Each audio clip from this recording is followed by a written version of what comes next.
होली हंस में एक बार फिर से आपका स्वागत है, स्वागत है, स्वागत है। आइए आज हम फिर से सुनते हैं बाबा की अव्यक्त वाणी है।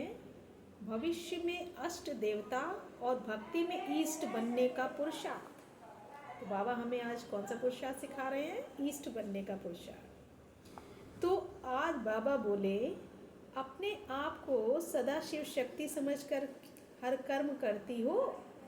अपने अलंकार व अष्टभुजाधारी मूर्त सदा अपने सामने रहती है। अष्टभुजाधारी अर्थात अष्ट शक्तिवान तो सदा अपने अष्ट शक्ति स्वरूप स्पष्ट रूप से दिखाई देते हैं। शक्तियों का गायन है ना, शिवमय शक्तियाँ। तो शिव बाबा की स्मृति में सदा रहती है। शिव और शक्ति दोनों का साथ साथ गायन है। जैसे आत्मा और शरीर दोनों का साथ है ना, जब तक इस सृष्टि पर पार्ट है तब तक अलग नहीं हो सकते। ऐसे ही शिव और शक्ति दोनों का भी इतना गहरा संबंध है, जो गायन है शिव शक्तिपन का। तो ऐसे ही सदैव साथ का अनुभव करती हो या सिर्फ गायन है? सदा साथ ऐसा हो जो कोई भी कभी साथ को तोड़ न सके, मिटा न सके। ऐसे अनुभव करते हुए सदा शिवमयी शक्ति स्वरूप में स्थित होकर चलो, तो कब भी दोनों की लगन में माया विघ्न नहीं डाल सकती। कहावत भी है, 2 10 के बराबर होते हैं। तो जब शिव और शक्ति दोनों का साथ हो गया तो ऐसी शक्ति के आगे कोई कुछ कर सकता है? इन डबले शक्तियों के आगे और कोई भी शक्ति अपना वार नहीं कर सकती। वह हार खिला नहीं सकती है। अगर हार होती है, वह माया का वार होता है, तो क्या उस समय शिव शक्ति स्वरूप में स्थित हो?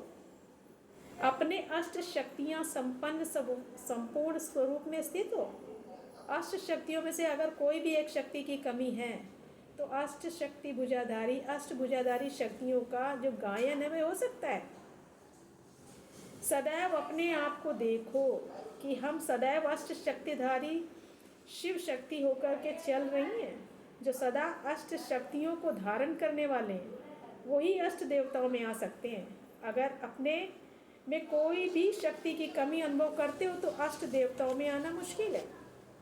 और अष्ट देवता सारी सृष्टि के लिए ईष्ट रूप में गाए और पूजे जाते हैं। तो भक्ति मार्ग में ईष्ट बनना है या भविष्य में अष्ट देवता बनना है? तो अष्ट शक्तियों की धारणा सदैव अपने में करते चलो। इन दोनों में से कुछ भी बनना है तो क्या करना है? अपने में धारण करते चलो। इन शक्तियों की धारणा में स्वतः ही और सहज ही 2 बातों का अनुभव करेंगे। वह कौन सी 2 बातें हैं? सदा अपने को शिव शक्ति व अष्टभुजाधारी अथवा अष्ट शक्तिधारी समझने से एक तो सदा साथीपन का अनुभव करेंगे और दूसरा सदा अपनी स्टेज साक्षीपन की अनुभव करेंगे। एक साथी और दूसरा साथी, ये दोनों अनुभव होंगे, जिसको दूसरे शब्दों में साक्षी अवस्था अर्थात बिंदु रूप की स्टेज कहा जाता है। अष्ट शक्ति की धारणा होने से इन दोनों की स्थिति अनुभव सदा सहज और स्वतः करेंगे। ऐसे अनुभव करेंगे जैसे कोई साकार में साथ होता है। तो फिर कभी अपने को अकेलापन व कमजोरीपन अनुभव नहीं होती है। तो इस रीति से जब शक्तिमान सर्वशक्तिमान शिव और शक्ति दोनों की स्मृति रहती है, तो चलते फिरते बिल्कुल ऐसे अनुभव करेंगे जैसे साकार में साथ हैं और हाथ में हाथ है। गाया जाता है ना, साथ और हाथ। तो साथ है बुद्धि की लगन और सदा अपने साथ श्रीमत रूपी हाथ अनुभव करेंगे। जैसे कोई के ऊपर किसी का हाथ होता है तो वह निर्भय और शक्ति स्वरूप हो कोई भी मुश्किल कार्य करने को तैयार हो जाता है।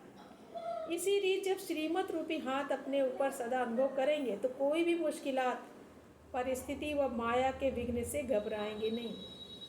हाथ की मदद से हिम्मत से सामना करना सहज अनुभव करेंगे। इसके लिए चित्र में भक्त और भगवान का रूप क्या दिखाते हैं?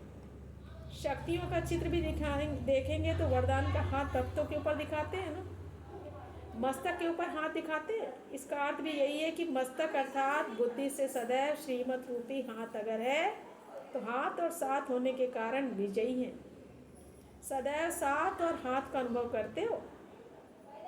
कितनी भी कमजोरी आत्मा हो, लेकिन साथ अगर सर्वशक्तिमान है तो कमजोर आत्मा में भी स्वतः ही भले भर जाता है। कितना भी भयानक स्थान हो, लेकिन साथी शूरवीर तो कैसा भी कमजोर शूरवीर हो जाएगा। फिर कब माया से घबराएंगे नहीं। माया से घबराने व माया का सामना न करने का कारण साथ और हाथ का अनुभव नहीं करते हो। बाप साथ दे रहे हैं, लेकिन लेने वाला ना लेवे तो क्या करेंगे। जैसे बाप बच्चे का हाथ पकड़कर उनको सही रास्ते पर लाना चाहते हैं, लेकिन बच्चा बार बार हाथ छुड़ाकर अपनी मत पर चले तो क्या होगा, भूल जाएगा। इस रीति एक तो बुद्धि के संग और साथ को भूल जाते हो और श्रीमत रूपी हाथ को छोड़ देते हो, तब मूझते हो व उलझन में आते हो। और श्रीमत रूपी हाथ का छोड़ देते हो, तब मूझते हो, उलझन में आते हो अथवा कमजोर बन जाते हो। तो माया भी बड़ी चतुर है। कभी भी वार करने के लिए पहले साथ और हाथ छुड़ाकर अकेला बनाती है। जब अकेले कमजोर पड़ जाते हो तो माया वार करती है। वैसे भी अगर कोई दुश्मन किसी के ऊपर वार करता है तो पहले उनको संग और साथ से छुड़ाती है। कोई न कोई युक्ति से उनको अकेला बनाकर फिर वार करते हैं। तो माया भी पहले साथ और हाथ छुड़ाकर फिर वार करेगी। अगर साथ और हाथ छोड़ा ही नहीं तो फिर सर्वशक्तिवान साथ होते माया कुछ नहीं कर सकती। माया जीत हो जाएंगे। तो साथ और हाथ को कब छोड़ो नहीं। ऐसे सदा मास्टर सर्वशक्तिवान बन करके चलो। तो अब हम सुनते हैं अगला पार्ट अगले एपिसोड में। तब तक के लिए ओम शांति।